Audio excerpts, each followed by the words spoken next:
levanto formalmente la persiana metálica imaginaria. Esto es solo una vuelta más. Y voy a dar una vuelta por quienes me acompañan hoy. Está Adriana Amado, ¿cómo estás? Buenas noches, ¿cómo están? Pablo de León. ¿Cómo estás? Osvaldo Bazán. Buenas noches. Rolo Barbano. ¿Qué tal? ¿Cómo le va? Muy buenas Damas y noches. caballeros, vamos ya mismo, apenas me digan, a presentar a nuestro primer invitado.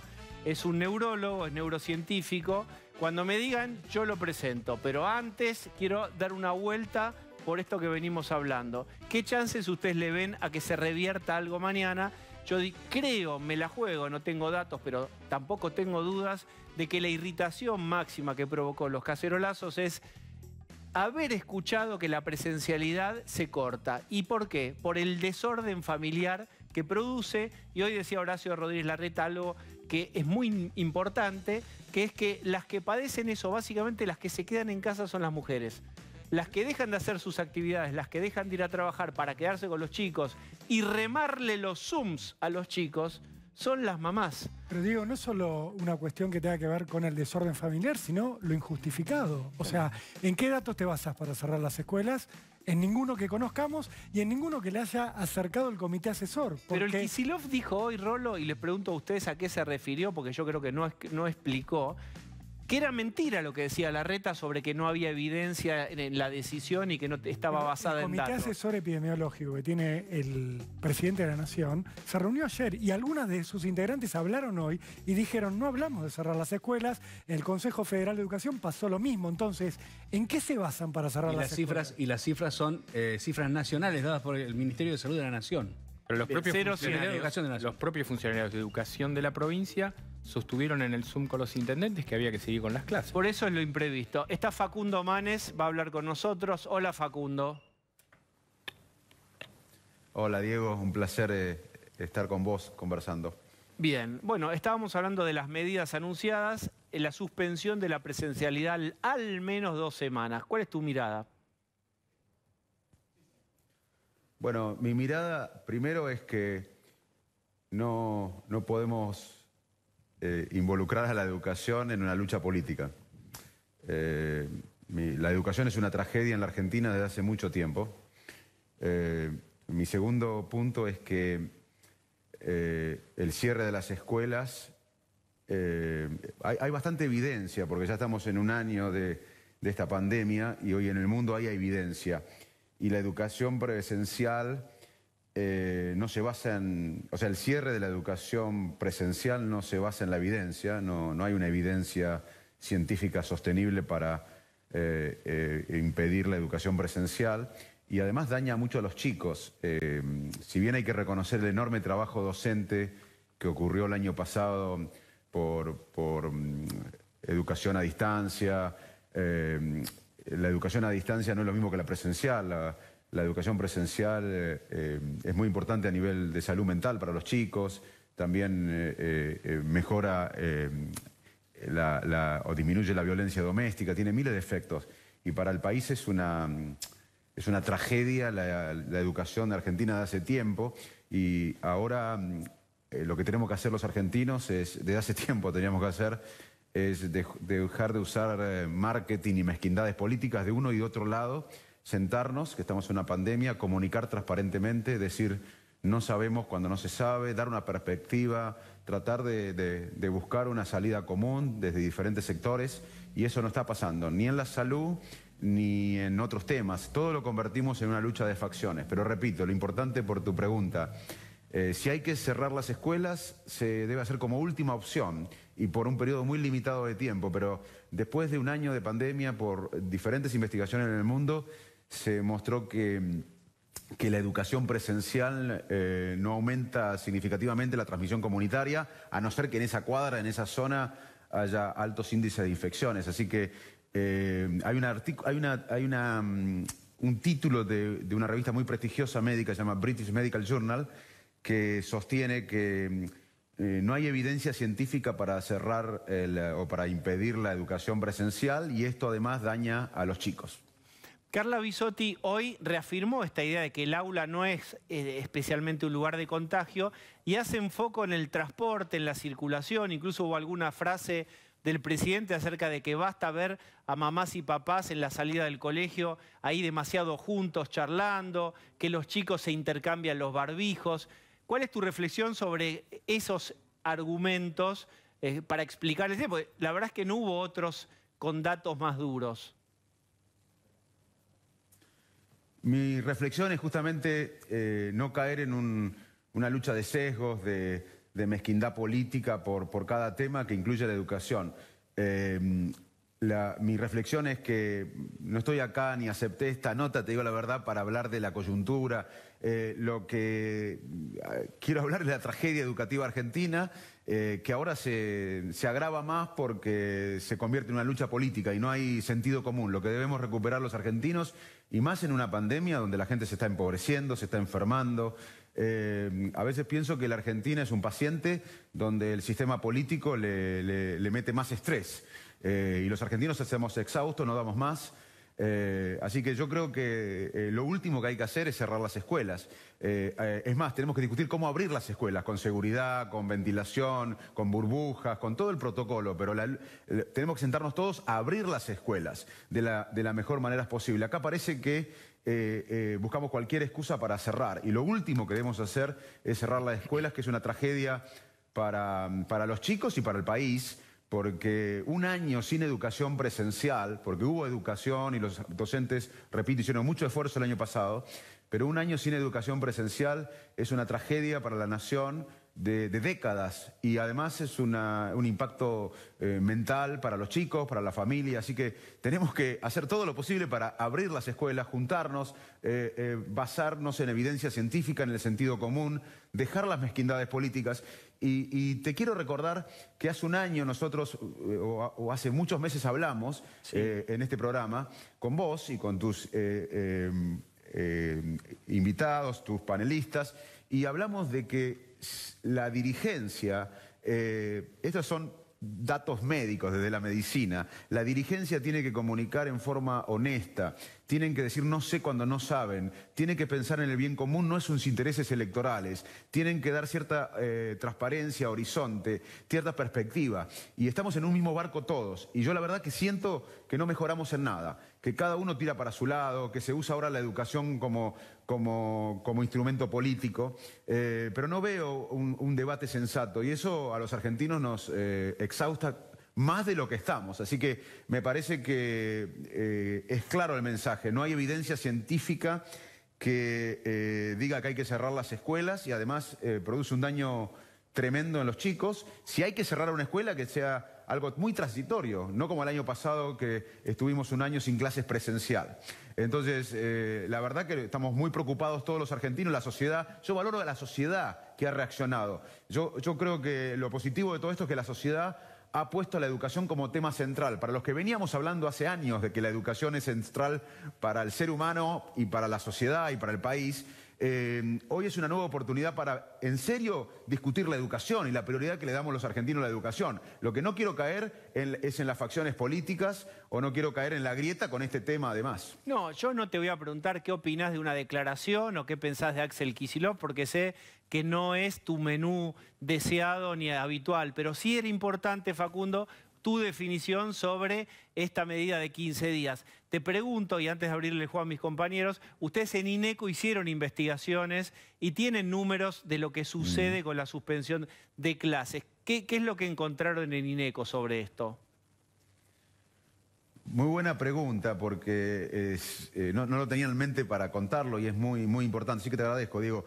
Nosotros encontramos varios temas, que hay altos índices de ansiedad, de estrés crónico, de angustia, de depresión, de insomnio, hay miedo en la sociedad, estamos con miedo y el miedo nos paraliza, y tenemos que justamente atravesar esta maratón, porque todavía las pandemias no terminan como una guerra. Si querés hablamos cómo terminan las pandemias. La pandemia no termina como la Segunda Guerra Mundial, que un día hay ganadores y vencedores y se acaba.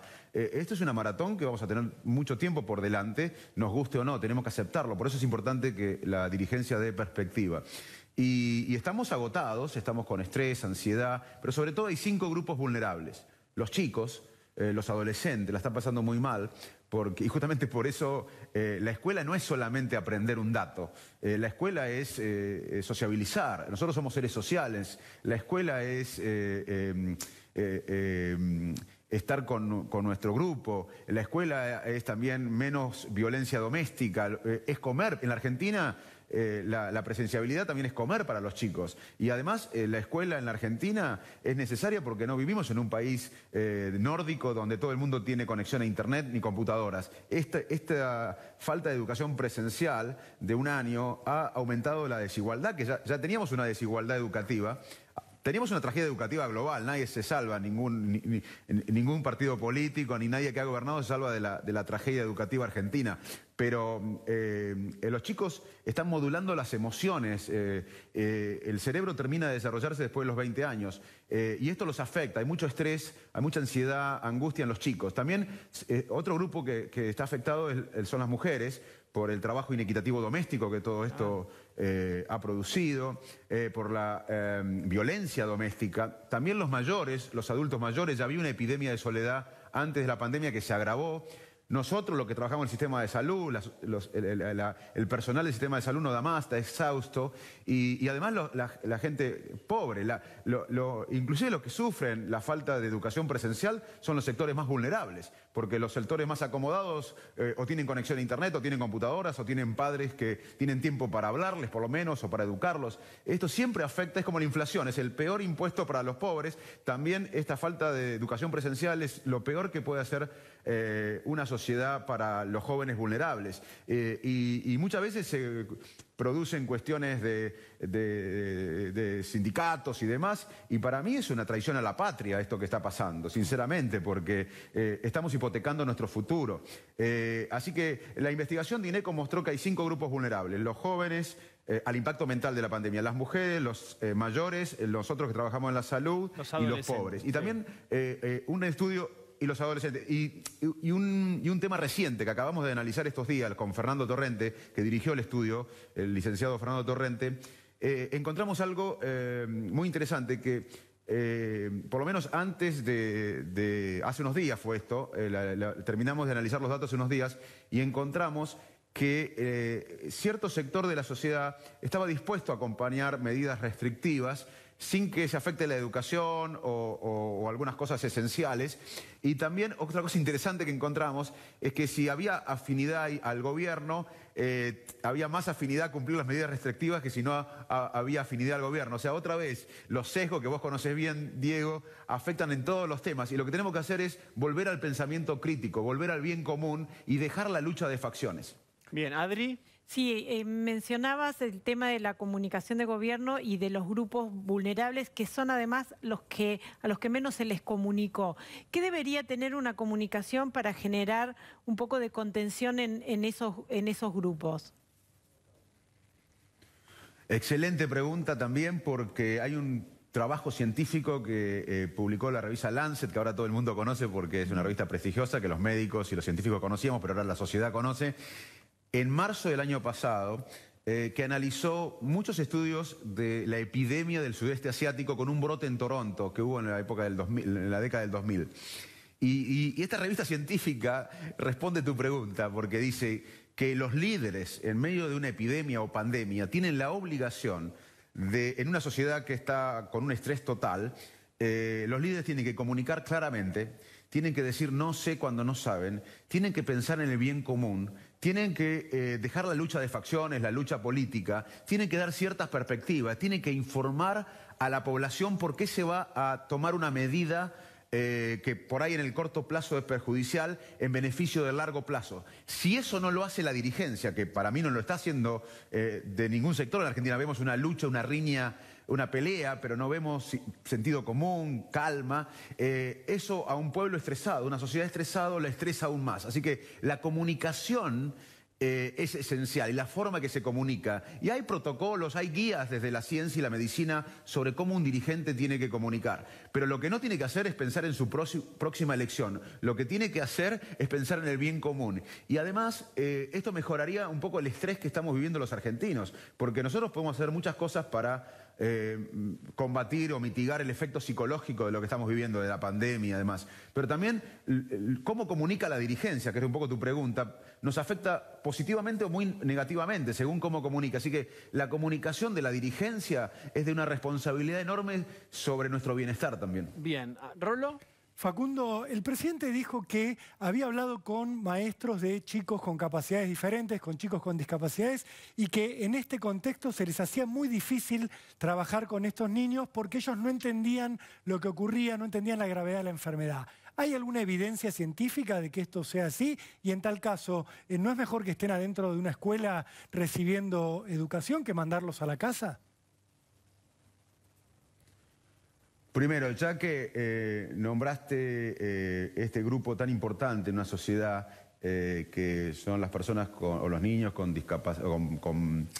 capacidades diferentes, te quiero nombrar que tenemos la obligación de vacunar a ese sector de la población en forma urgente, No como están prioritario. contemplados, Facundo, no están priorizados. Hoy hablaba en radio con Alexia Ratazzi, que vos conocés también, psiquiatra infanto-juvenil de Panacea, y también pedían por eso y están pidiendo por eso. Es decir, no están en la lista de prioridades de los vacunados, que tienen además muchas comorbilidades, tienen patologías asociadas, cardiopatías, etcétera. Exactamente. Y bueno, y hablando de otras patologías, no es que se relajó el sistema de salud. La gente que trabaja en el sistema de salud tiene un impacto de estrés crónico tremendo. Está estudiado esto, el impacto psicológico en los trabajadores de la salud dura más que la pandemia en sí. Así que con respecto específicamente a tu pregunta sobre las personas con discapacidades o personas, perdón, con capacidades especiales, la respuesta es la del British Medical Journal. El cierre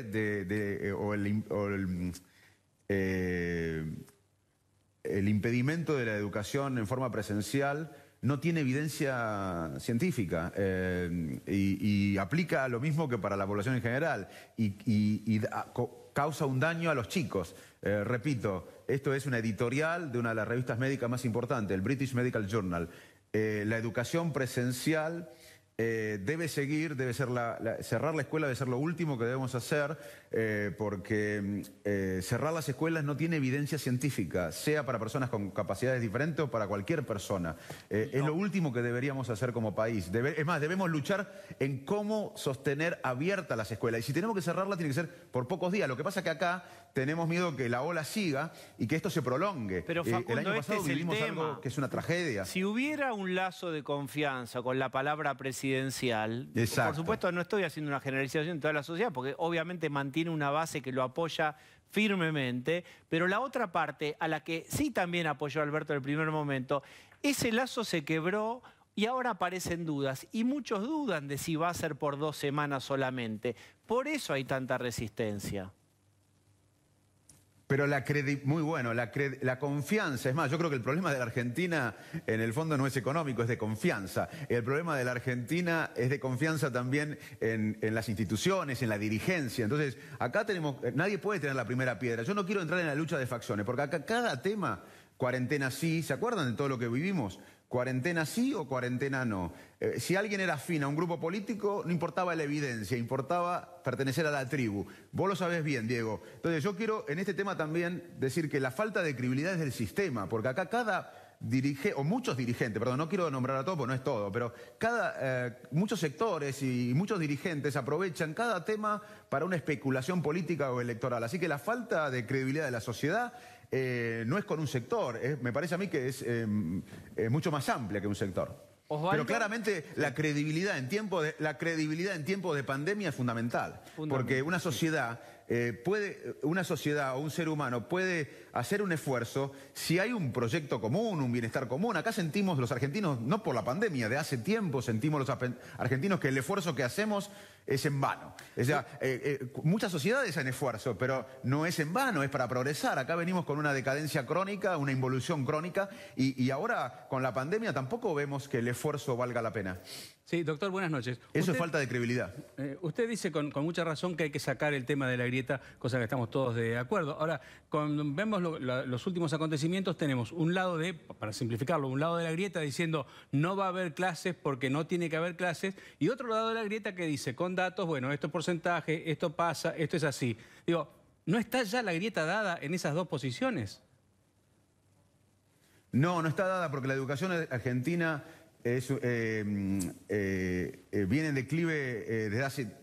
Yo vengo hablando de educación como muchos otros, ¿sí? Venimos hablando de hace años. Entonces, lo que vemos que ahora se aprovechan la educación para términos políticos, porque la educación argentina es una tragedia y viene involucionando desde todos los gobiernos y en todas las jurisdicciones. La ciudad de Buenos Aires, por ejemplo, tiene un ingreso y per cápita o tiene una economía parecida a la de España o Corea del Sur y la calidad educativa no está acorde con eso. O sea, acá nadie se salva de la tragedia educativa, eso es lo que quiero plantear. Entonces, la Argentina, nosotros lo que venimos hablando de educación, en la Argentina vemos que mucho marketing a veces, mucho discurso, pero poca acción, aún con dinero. La calidad educativa en la Argentina en todas las jurisdicciones no es como debería ser. Usted dice entonces perdón, es cierto... Sí, perdón. Usted dice entonces que ahora este interés de la ciudad porque se abran las escuelas es solo marketing. No, yo no digo eso. Usted dice eso, yo no digo eso. Yo estoy diciendo otra cosa. Yo estoy diciendo que la tragedia educativa nos involucra a todos. Sí.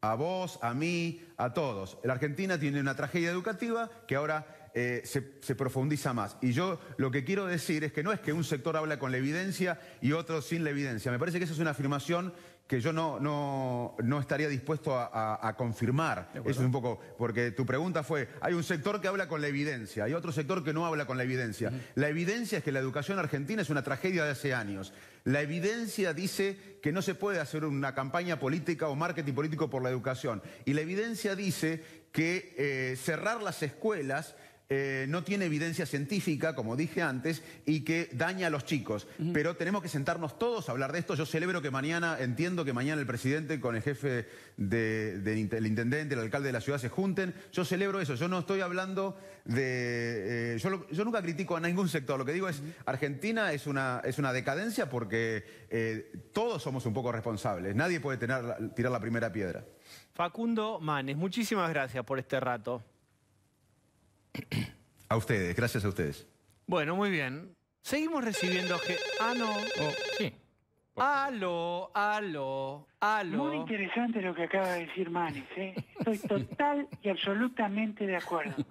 Me parece que es una tragedia educativa y ya mismo voy a firmar el decreto para declarar esencial la educación, así que a partir de mañana los chicos van a estar en los colegios. A ver, haga el remate, que es el Día de los Inocentes adelantado, ¿cómo es? No, para nada. Por favor, no confías en mi palabra, Diego. Te noto muy relajado. El sistema... Escuche, mañana vuelven las clases. Pero si me aseguran los imbéciles de los padres y las imbéciles de las madres que no se van a juntar en la puerta del colegio, que no van a dejar el auto en doble fila, ¿viste? Porque yo a veces paso con el taxi, ¿viste? Y los veo en doble fila, todos amontonados, ¿viste? Y encima después se pasan los barbijos, ¿viste? Sí, eso no entendí bien. ¿Me entendés?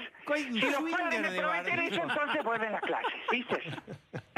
Pero mañana va a ir la reta a las 10. ¿Qué le va a convidar? ¿Le va a envenenar el café o no? No, es mi gran amigo Horacio y hoy quiero felicitarlo porque tuvo una excelente conferencia de prensa con datos, con números, todo lo contrario que hizo Kicillof, pura chicana. Está muy bien. Bueno. Y a vos, Dieguito, te digo, Dios, agradecé que estás al aire en vivo. ¿Pero por qué? Porque podríamos meter grabaciones, podríamos meter al Pan Pan, el programa de Mónica Candanvers. 40 años. Mirá que yo hablo con mi amigo Héctor y enseguida, cortamos a las 18 y empezamos a poner...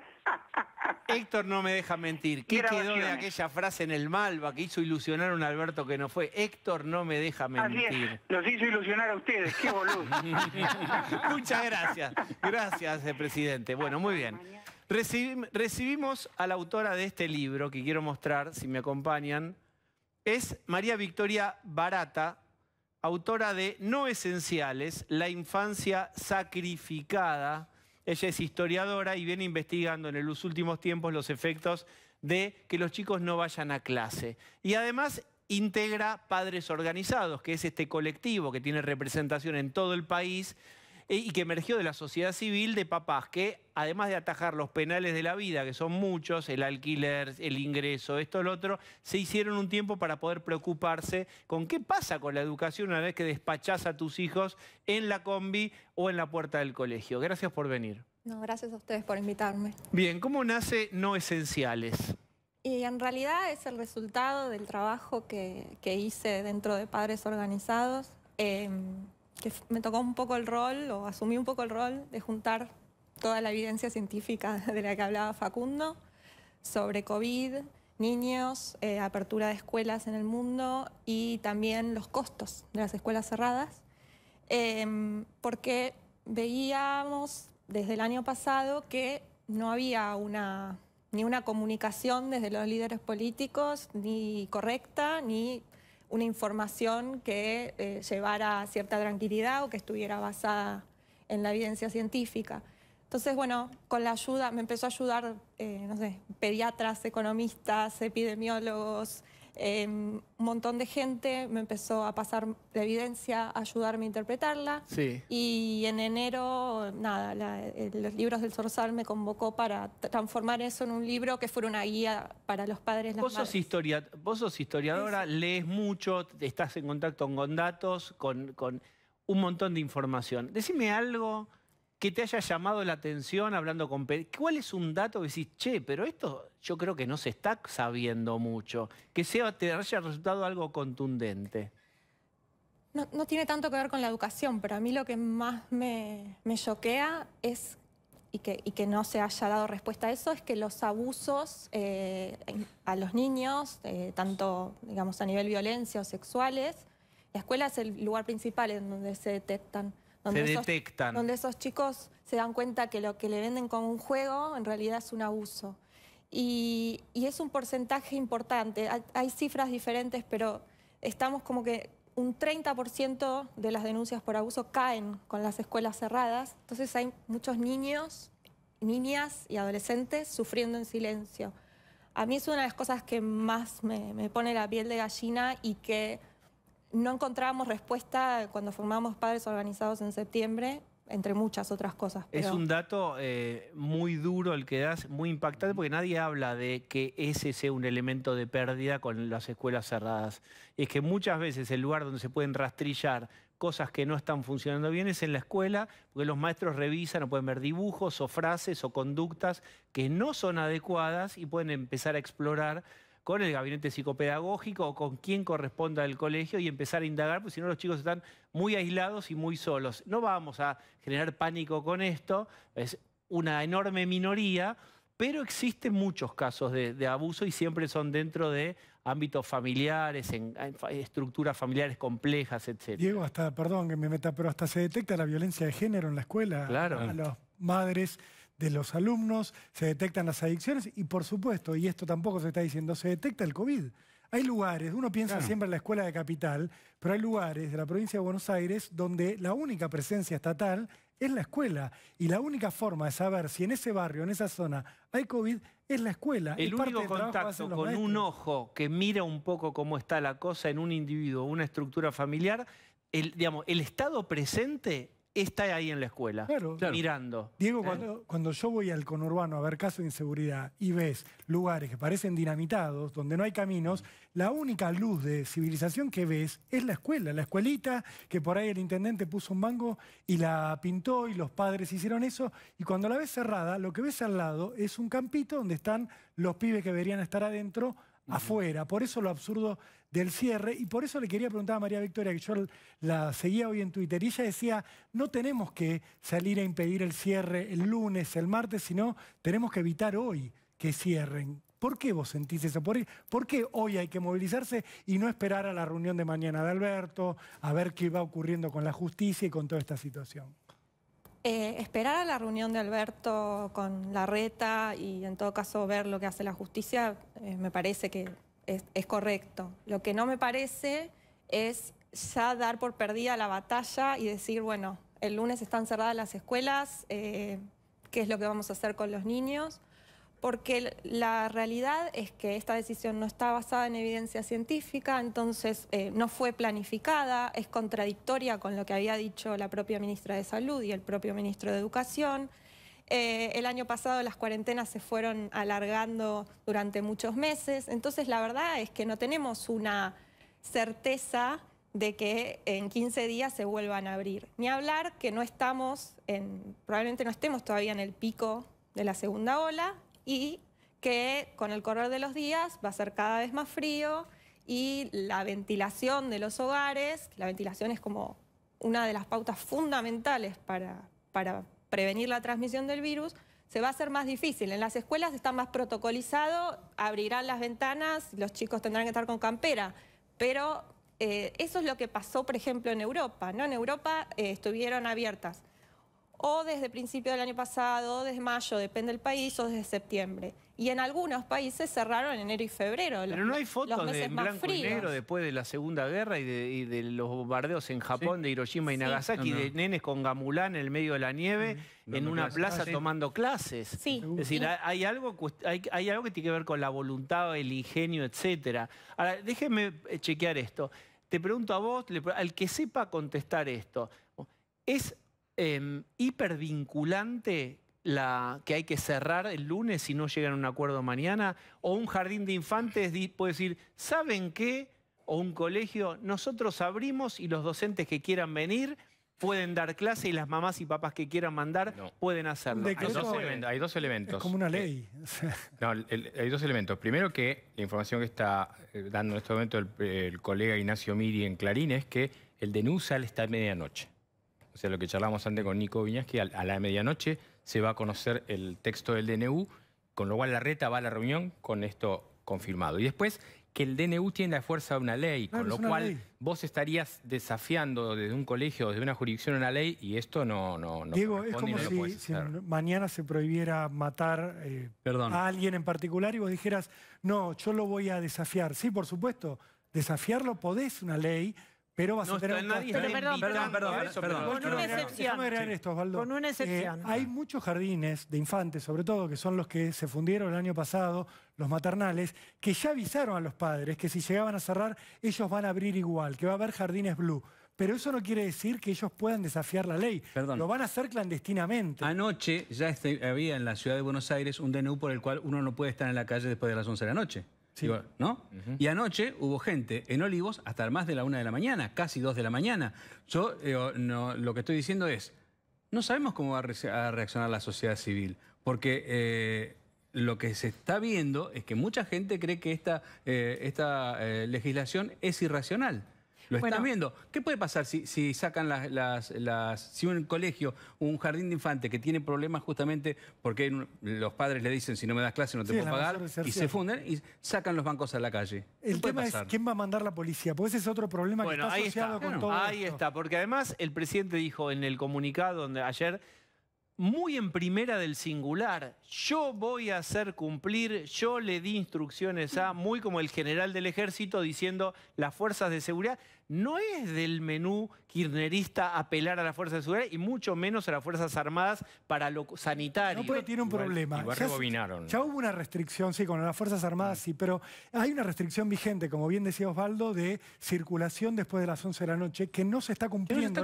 No se está haciendo cumplir. ¿Por qué? Porque la policía de la ciudad no la está haciendo cumplir y porque la policía bonaerense tampoco. Entonces, por eso Alberto Fernández dijo, las fuerzas federales la van a hacer cumplir. Sabina Frederick salió a hablar y dijo, bueno, el presidente no le puede ordenar a la policía bonaerense, a la policía de la ciudad, que hagan cumplir la ley. Por eso las fuerzas federales van a encabezar. Ahí entras en otro problema legal que es, no puede la Fuerza Federal entrar a la Ciudad de Buenos Aires y hacer un retén en la 9 de julio y empezar a pedir documentos. Legalmente no puede. Escena, vamos a ver, acompáñenme con esta escena. Déjeme agregar un tema porque nos estamos yendo a la minucia de la... No es minucia, es qué va a pasar si te paran también. Bueno, pero no, lo que quiero decir es, no sabemos todavía cómo está planteado el decreto.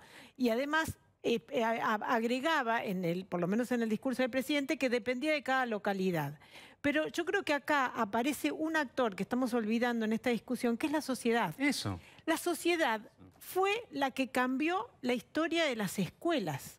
Esto no hubiera pasado, y un poco el trabajo de Victoria fue una entre tantas. Ella de alguna manera empujó, De escribió un padres libro. organizados. Pero que te diría que es casi padres desorganizados, porque la gran novedad de esto es que no hay una organización como la sindical, verticalista, que está esperando en la reunión de una asamblea que decida, sino es la iniciativa de un montón de gente que es imparable. Entonces, la pregunta, más allá de que después discutamos qué va a pasar, que esto es... Digo, hay que ver cómo se aplica y cómo se implementa y cómo a partir de todas estas Adri, cuestiones... yo te freno ahí. No es cómo se implementa. Claro. Si una ley no se hace cumplir por la fuerza de seguridad, no existe, no Bueno, está vigente. pero Este es el problema que tiene Alberto Fernández y por eso le dice a Sabina Frederick, vos mandá a las fuerzas federales, porque aparte sabemos que Bernie no se habla con Sabina, con lo cual Bernie va a hacer su propio juego y la ciudad va a hacer su propio juego. Entonces, si no se hacen cumplir, existe la ley, está vigente. No, pero, La ciudad es autónoma. ¿sabés qué? Estas leyes, desde el decreto de 97 y sus La casi ciudad es 800 autónoma. modificatorias,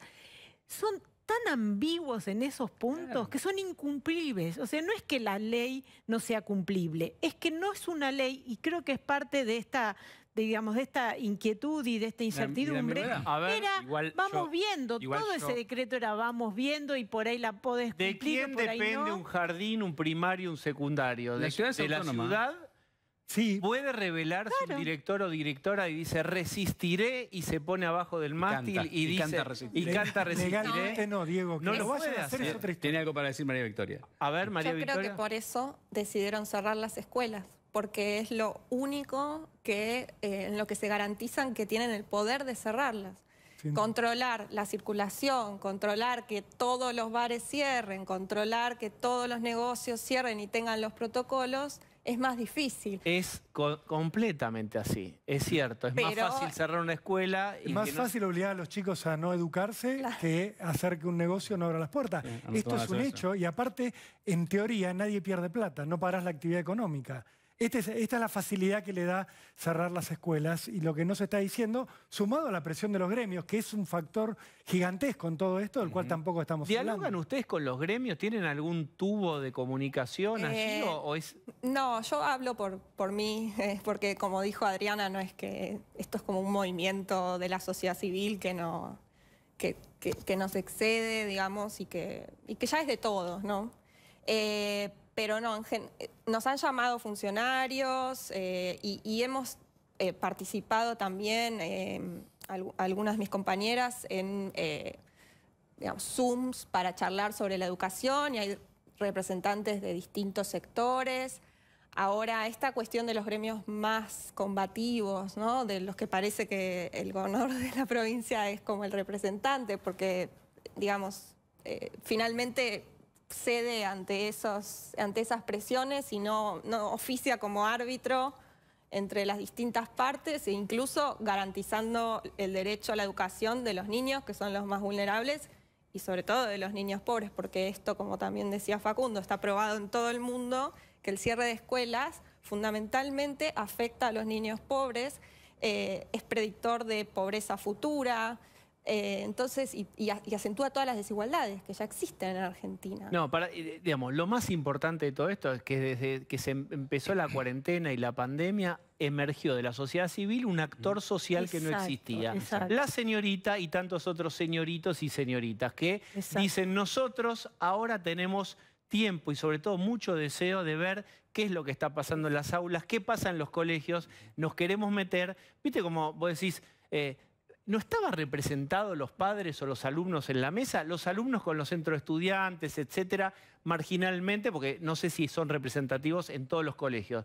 Esto es una novedad. Te doy un dato. Cuando vos estudiás en la cobertura de los temas de educación en toda Latinoamérica, la principal fuente de las noticias de educación hasta hace pocos años eran los sindicatos. O sea, en las noticias de educación no hablaban casi los maestros, obviamente no hablaban los niños, y estaban totalmente silenciados los padres.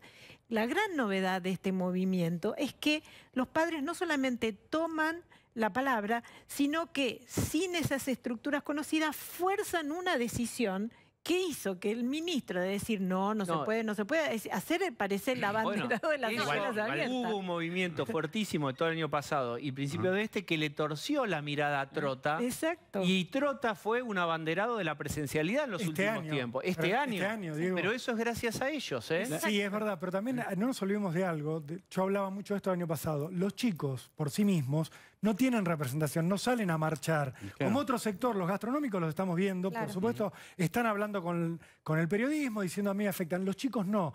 Nos tenemos que hacer cargo los padres. Y a muchos padres el año pasado los pasó por arriba y no pudieron organizarse. Igual roló. Y cuando se organizaron era tarde, Pablo. Es tarde y todo el tiempo te plantean...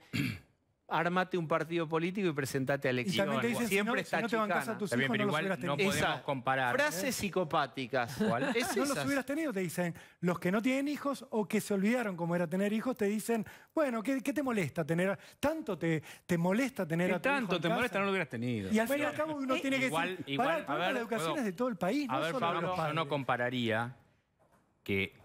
la cuestión de que vaya la gente a protestar a Olivos con abrir una escuela. Me parece que tenemos que, más allá de la cuestión de los padres organizados, eso, poner un poquito de qué hizo la ciudad, qué hizo la Reta. Bueno, le viene un decreto con fuerza de ley a la ciudad y a la provincia de Buenos Aires, al AMBA, a decirle que no pueden abrir las escuelas. Entonces, ¿qué hace? Para mí, sensatamente la Reta dice, voy a presentar un amparo en la justicia y le pido al presidente que me atienda. Estas dos cuestiones van a suceder mañana.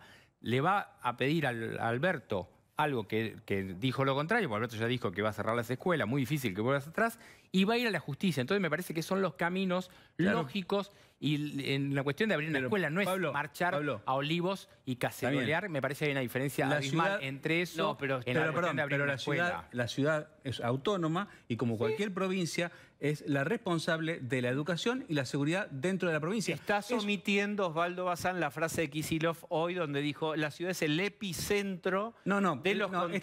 Estamos hablando y si somos mal pensados. Se ofendió Bazán. Yo me voy a quedar así. Y yo me voy a quedar así. Dale, ahí está. Dale. Que pase, pongan una lata del zorro. Dale. Mónica.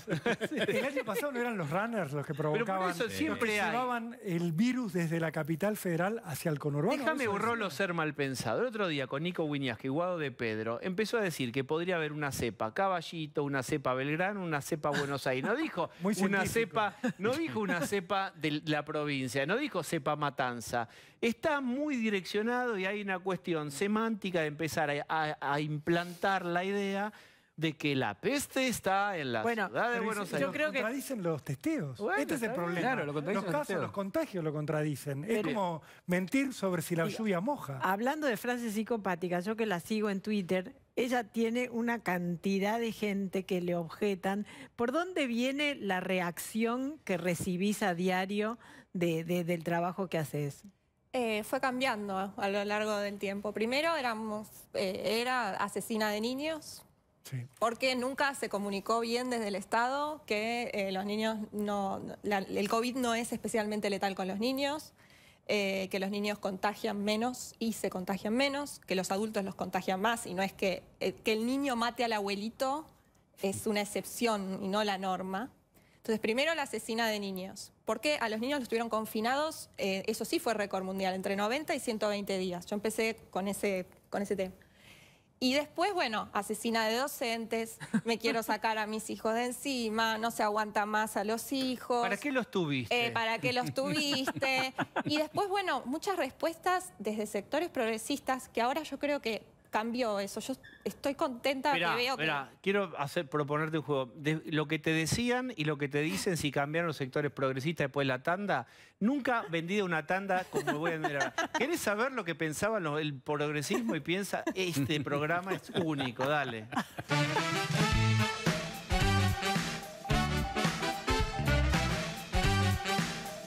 Bueno, muy bien. Antes de los avisos, la pregunta era, ¿cómo te psicopateaban? ¿Cuáles eran los dardos más venenosos que recibías en forma de frases de sectores diciendo, vos querés mandar a tus hijos, ¿para qué los tuviste? ¿Por qué no los aguantás en casa? ¿Para qué fuiste mamá? Y todo eso. Y si cambiaron ahora esa frase. Sí, primero eran profundamente antifeministas. como tomate un tecito, calmate, para qué tuviste a tu hija. Era casi como para qué abriste las piernas del aborto legal, era como el nuevo... Y después eso cambió porque, claro, el gobierno cambió el discurso, el Ministerio de la Mujer y la parte de género del Ministerio de Economía empezaron a decir la cuarentena y el cierre de escuelas afecta sobre todo a las mujeres, sobre todo a las mujeres pobres. Entonces eso cambió. Cosa que es cierta. Cosa que es cierta y que también está, que es parte de la investigación. O sea, y después, por ejemplo, todo lo de... el privilegio, eso era muy chocante para mí. A ver qué. Clases hay, mis hijos tienen Zoom. Claro. Y ya en agosto tenés datos del Ministerio de Educación, o sea, son oficiales, que el 78% de los chicos recibía clases por WhatsApp. Una clase por WhatsApp. ¿Qué número? ¿Cuántos? 78%. O sea, 8 de cada 10 era clase por WhatsApp. Yo con esto yo soy docente, no desmerezco el trabajo docente. El esfuerzo docente puede ser tremendo el esfuerzo que absoluto, hicieron. pero eso, digamos, no garantiza que el derecho a la educación se cumpla, porque una clase por WhatsApp en realidad es una tarea sincrónica, porque el mismo Zoom, que era un privilegio, también implica pérdida de aprendizaje. Eso está demostrado hasta en el primer mundo, que la virtualidad implica déficit de aprendizaje. Y además la virtualidad para algunos niveles no sirve, por ejemplo para el nivel inicial, que eso también es muy raro para mí, como estos cierres de escuelas, un poco también Facundo Manes lo decía recién, como que deberían ser más focalizadas las medidas. No es lo mismo en el mundo, por ejemplo, la secundaria, en el mundo y acá también, la secundaria, lo que contagian los adolescentes o la capacidad de un adolescente de autonomía de poder hacer un sistema, si querés, bimodal, que un niño de 3 años. Y la primera infancia es clave para el desarrollo. Otra cosa también del progresismo, desde quienes querían defender al gobierno a como dé lugar, era... es el jardín de infantes. Sí, ¿Qué importa? No va a pasar nada. No va a pasar nada. En nuestra época no había sala de 2 o sala de 3. Bueno, prepandemia... Justamente. Así quedamos. Mira cómo quedamos. Prepandemia ya tenías los informes, no sé, el que quieras, el BID, el Banco Mundial, UNICEF, INECO también lo debe saber. Los primeros años de vida de un niño son fundamentales para el desarrollo emocional, cognitivo y además... es lo que sostiene, los jardines de infantes también sostienen bastante la economía y sobre todo, otra vez, de los sectores más vulnerables que tienen que ir a trabajar y que esos niños necesitan, además de ser educados, tener un espacio donde ser cuidados. No tiene el nene ingreso nutricional desde el punto de vista intelectual o lúdico o social y la mamá o el papá no tienen ingresos y se tienen que quedar ingreso económico. Una pérdida absoluta. Muchas gracias por haber venido. No, gracias a ustedes por recibirme. Bueno, muy bien. ¿Qué hacemos? La última tanda, dale.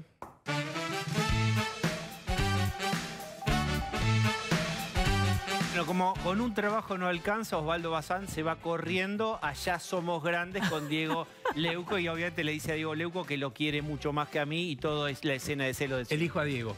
Mañana, ¿qué pasa? Alberto Fernández, ¿marcha atrás o pisa, acelera y va con la presencialidad suprimida 2 semanas? Lo recibe a Larreta y no cambia la decisión de suspensión por 15 días de las clases. Nos vemos el domingo a las 20 horas, Diego Leuco.